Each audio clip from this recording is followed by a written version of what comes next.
Dear students, in this video we are going to see about the demand side management in economic aspects of utilization. The demand side management refers to the actions taken by the utilities to influence the electricity consumption patterns of their consumers, that is customers. These actions aims to reduce peak demand, optimize energy use, and improve overall grid efficiency. We can say that DSM represents demand side management. DSM programs can include energy efficiency initiatives, load shifting strategies, and demand response programs. Demand side management refers to take the necessary action by the utilities to influence the electricity consumption pattern of their customers. What are the key aspects of demand side management? The first one is energy efficiency. Implementing measures to reduce overall energy consumption, such as promoting the use of energy efficient applications, that is appliances, lighting, and building insulation. Load setting, encouraging customers to shift their energy consumption from peak demand periods to off-peak hours, often through time of use pricing or incentives. Demand response, engaging customers to reduce or shift their electricity consumption during periods of high demand or grid emergencies, often through incentives or automated controls.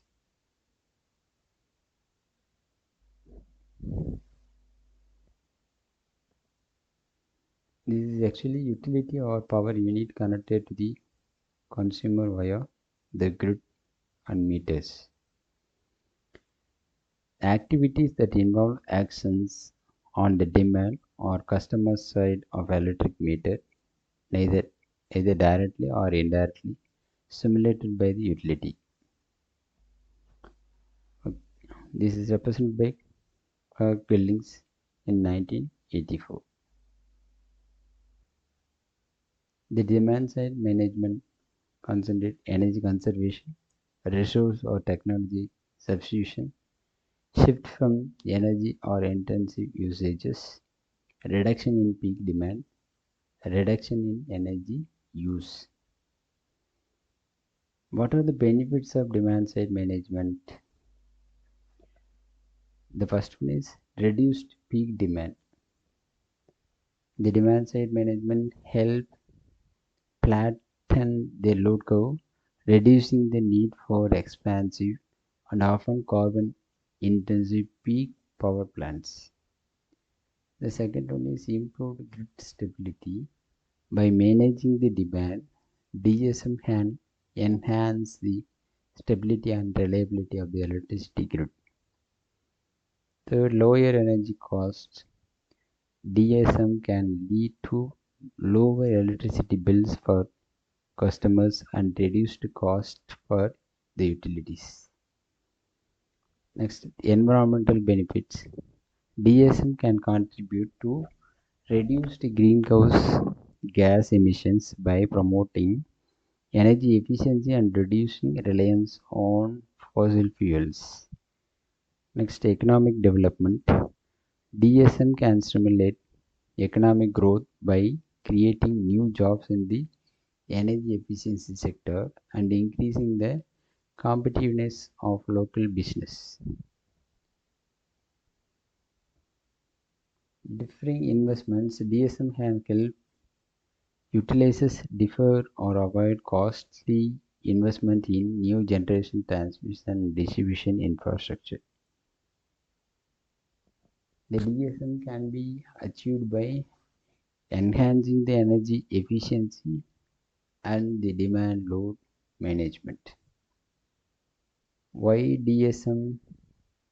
It is the power sector that is often more cost effective and socially beneficial to reduce or manage electricity demand through investment in efficiency and other demand side measures that to increase power supply or transmission capacity. The demand side management helps to energy supply infrastructure, increase system reliability and security, reduce price, incorporate the renewable energy technology, reduce greenhouse gas emission, balance the supply and demand of energy. It helps to provide this kind of support in the power system. It's relevant to the demand side management. Next, talk about load curve modification. We are going to measure the power and demand with respect to time. That is, we can say that load curve. We are going to change the load curve in order to manage the demand. When a DSM program is being planned by the power utility, it is important that the target load curve objectives to be established beforehand, the electricity demand be managed accordingly. The following are the most commonly practiced load curve modification objectives. Thus, peak clipping, valley filling, strategic conversion, strategic load growth, load shifting, flexible load shape. This is actually objective of the load curve. We are going to see about the three factors about the load curve modification. First one is peak clipping, valley filling and load shifting. We are going to say this is hour of the day. The y-axis represents the demand. We can get that pattern of the load curve this form. We are going to clip the peak period. That is nothing but peak clipping. We have to clip the peak period. That means we are going to clip that reduction of system peak loads at specific periods achieved through direct control or tariff clauses. Reduces need for additional power plants and operational costs. Decrease dependence on fossil fuels. The second one is valley filling. Wherever the load demand is less, that will be balanced with the peak demand. So this valley filling, it means building load during off-peak hours. This is actually peak hours, this is off-peak hours. We have to build the load during the off-peak hours. Beneficial when marginal production cost less than the selling price. We are going to take for an example thermal storage facilities such as water heating, space heating. Special rates for off-peak energy consumption. Then load shifting, third one. If we are going to see about that structure, we are going to shift the load from the peak period to off-peak period. That means shifting load from on-peak to off-peak periods. Common in heating and air conditioning application.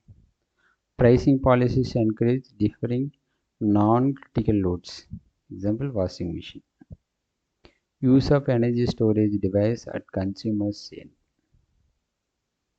We have seen about that.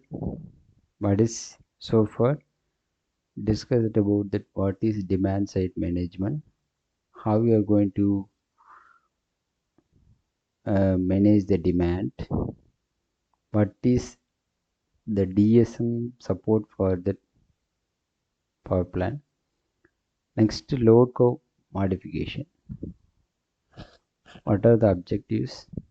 How we are going to do for the demand side management through load curve modification. Dear students, hopefully you have understood about that what is demand side management, how you are going to achieve for the demand side management. Thank you.